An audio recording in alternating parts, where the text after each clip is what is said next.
And the last part 5 of 5 for all of the hero area mini boss videos. So in this region, the dark element has an advantage, meaning that dark units will deal triple damage as well as take 35% less damage. If you haven't seen the previous parts and you're interested in finding how to counter them, check the pinned comment below. All of the links to all 5 of them are there. And yeah, for this area, despite being the last continent, I would say it's probably the second easiest one, because most of the bosses are really not that scary and you are able to deal with them super easily, even if you do not have a lot of dark units. But yeah, starting with the Burning Crimson Shadow Walker. This boss is super easy. It really doesn't have too many harmful effects. The only thing it will do is apply attack speed down, and in most cases that really isn't that important of a debuff, because a lot of her damage usually comes from charge skills, and that only lowers the basic attack speed. And in most cases, especially if you're not using something like a Dark Cowgirl or an Orbia built on attack speed for whatever reason, if you do that, it will not matter too much. And pretty much all you need for this boss is some extra sustain, as long as you are able to keep up the healing. If you don't want to receive that attack speed down, just bring an immunity unit or a cleanse. So again, Shushu is an amazing unit here to keep on souling, because some of the bosses here will have a lot of annoying effects. So Shushu will be amazing for all 3 bosses here, definitely worth investing into that. For other 2 units, depending on how much sustain you have, you are very flexible with it. I personally would say that Shushu Bastet makes for a perfect core team in this region for all 3 mini bosses.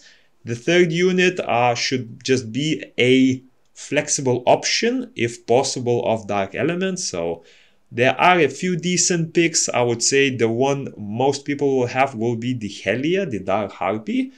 However, be careful using the Helia, especially if you're a Kina or Orbia user, because if you're using it with the team I described, you, as well as Shushu and Bastet being a backline unit, will cause Helia to take most of the damage. Since she is an assassin unit, she will stay in melee range, and that could cause you quite a bit of trouble, especially with her dying, since her stats really aren't that tanky. You can try to build her on a tank build, it should work that way. For me, since I'm the main tank as a Cliff user, I pretty much am able to tank the damage from it, and Helia is able to do quite a bit of damage even on a more damage oriented build. But if you're not able to do that, you can opt out for other options. So one amazing unit for this will be the Dark Cowgirl. She is an amazing damage unit, and she will stay in the backline, meaning that you can bring a frontline unit and not let her take any damage pretty much ever.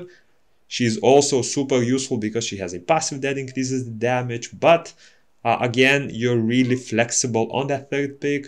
If you're struggling with sustain, make sure to bring another safety unit, or just go for whatever dark. And if you're not able to get a dark element, go for a water one, because a lot of the units here are either light or fire element, meaning that water will be the 2nd best element to countering these bosses. So yeah, if you check the video, you can see that this is pretty much the team that I'm using. So Shushu and Bastet being the core team. I think I use them in all 3 of the mini bosses in this region. I feel like they are the perfect combo here. The good thing about Shushu against this boss is, since the boss actually applies some burn effects, Shushu's heal is even more useful, because she is able to clean that, and she can do some extra healing based on that, because that's pretty much her passive if you have some damage over time effects. Bastet, of course, for attack break and shields and attack buffs for extra damage. And since my team is able to sustain it, I have the luxury of giving Helia a souling slot. This means that she can permanently keep up the defense break and the damage taken up on the boss. allowing me to deal with it way faster than I would otherwise if she wasn't in a soling slot.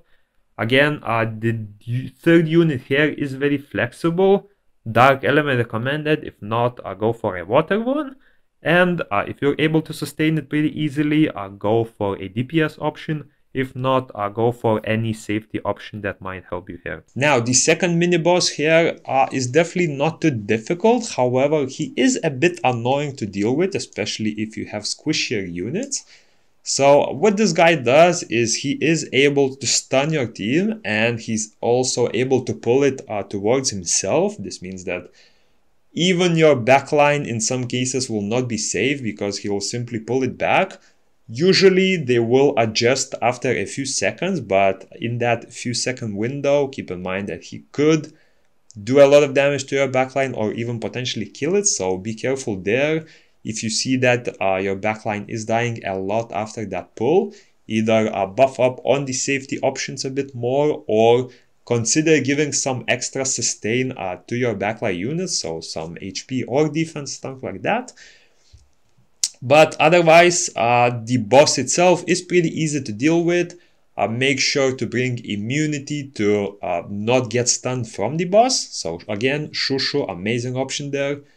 Another useful thing for this, especially for your backline, since you will be getting pulled and receive quite a bit of damage to your backline, Bastet will be an amazing unit here.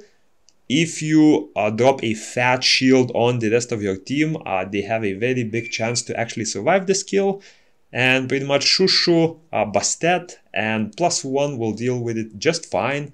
You may need some extra safety, so go for that. If not, do consider going for another dark DPS option to deal with the boss a bit faster. So for the team, I pretty much used the same one, Shushu and Bastet as a support unit, and since the boss wasn't dealing too much damage, I was able to get Helia in the soling slot. However, if you are facing with a lot of damage, I do recommend going for something like a Bastet soling or a Shushu soling and just having that sort of extra option there. But if not, definitely go for a DPS soling to just do a lot extra damage to the boss. And now the third unit, the mighty golden horn DUPA, is probably the highest boss in this region. And what it does is basically it can self-buff a defense buff as well as knock down enemies if it attacks it with a charge skill. The strategy behind this boss is really simple. However, what I have to warn you is that the damage it deals with the charge skill is very high, so do be prepared to sustain a lot with either shields or a lot of heals or defense buff, whatever you have at your disposal.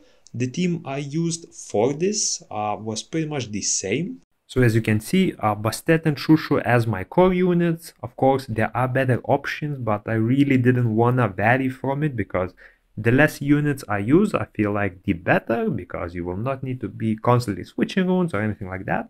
However, for this one, I actually went with a Bastet soling because I was getting pummeled quite a bit without having Bastet in the soling slot, as I was not able to sustain the damage for that. So Bastet definitely helped there a lot, since she can shield up every 12 seconds and allow me to deal with the boss that way. But definitely don't be worried if you do die to this boss. Just tinker with your team, see if you need some extra sustain, if you need some extra debuffs, extra buffs, and you will be able to deal with it pretty easily. If you see that you're really struggling, do consider replacing that third dark unit with another sustain unit, so you will kill it slower, but you will at least be able to survive. And if you want to increase your damage, you can also bring a stripper that either removes a buff regularly or removes specifically the defense break or other defense buff. So some units of course include like the fire fairy is a decent option. However, be careful that your fire fairy doesn't die to the boss. Do have a front line in that case. And yeah, you shouldn't have too much trouble dealing with this boss mechanically, but just make sure that you're able to survive the big nuke that he does. And yeah, that pretty much covers all 5 regions. If you checked this one without checking the other regions, make sure to check the pinned comment, as I did make a video for each region and its mini bosses. And yeah, other than that, I hope you enjoyed, and I'll see you in the next one.